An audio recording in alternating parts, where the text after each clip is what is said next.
Modi is our leader boss అన్నప్పుడు కర్ణాటకలో ఎందుకు పనిచేయలేదు చరిష్మా? 6 రోజులు బెంగళూరులోనే కర్ణాటకలో ఉండి కంటిన్యూస్గా ఢిల్లీ పోకుండా క్యాంపెయిన్ చేశారు.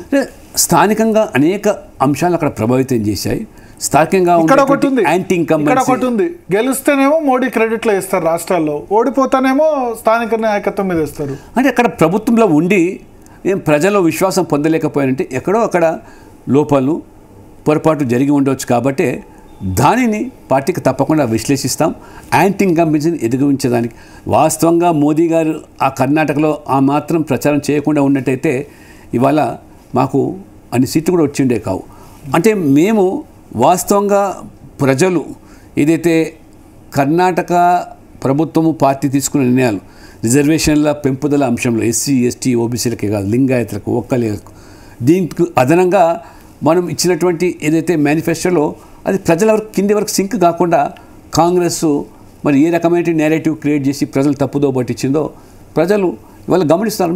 మీరు చూడండి, రేపు పార్లమెంట్ ఎన్నికలు ఒక 7 ఏళ్ల తర్వాత జరుగుతాయి. ఖచ్చితంగా మళ్ళీ 25కి 25 సీట్లు బీజేపీ ఎంపీలు గెలవడం ఖాయం. కాబట్టి వీళ్ళని ఓట్ల కోసం ప్రజలు అనేకమైనటువంటి ఉచితాలు, తాయిలాలు, రాయితీలు ప్రకటించి 6 నెలలు ఏడాది వాళ్ళ అసలు రంగు బయటపడుతుంది. కాబట్టి ఓట్ల కోసం ఏదైనా చేయొచ్చు అంటే అది మా విధానం కాదు, కేవలం అధికారమే సాధన కాదు.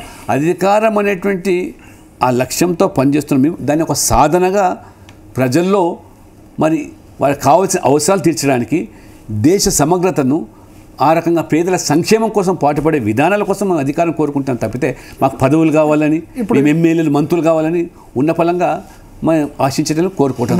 మన రాష్ట్రం విషయానికి వద్దాం.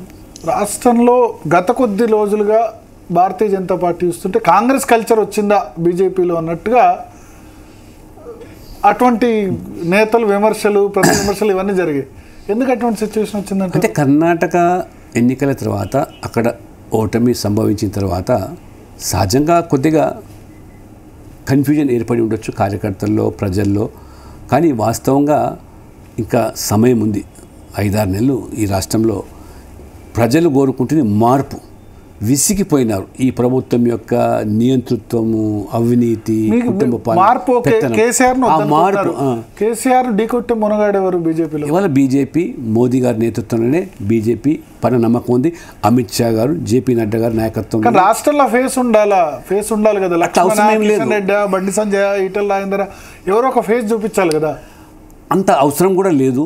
అవసరమైనప్పుడు తప్పకుండా పార్టీ నిర్ణయం తీసుకుంటుంది. ఇవాళ మాకు ఉన్నటువంటి చరిష్మా, మాకు ఉన్న బ్రహ్మాస్త్రం వల్ల కూడా మోదీ గారు, అంటే మోదీ గారు ఎందుకంటున్నామంటే వారి నేతృత్వంలో ఈ 9 సంవత్సరాలు జరిగిన అభివృద్ధి, సాధించిన విజయాలు, ఈ 70 సంవత్సరాల స్వాతంత్ర దేశంలో ఏ రాష్ట్రంలో ఎంత అభివృద్ధి, పేదల సంక్షేమం, అవినీతికి చిన్న మరక లేకుండా 20 లక్షల కోట్ల రూపాయలండి. వాళ్ళ స్టేట్లో కూడా ఒక ఫేస్ ఉన్న దగ్గర గెలుస్తూ వచ్చింది కదా.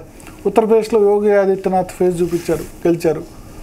అస్సాంలో హిమంత బిశ్వ శర్మ గారు. మీరు పొరపాటు పడుతున్నారు.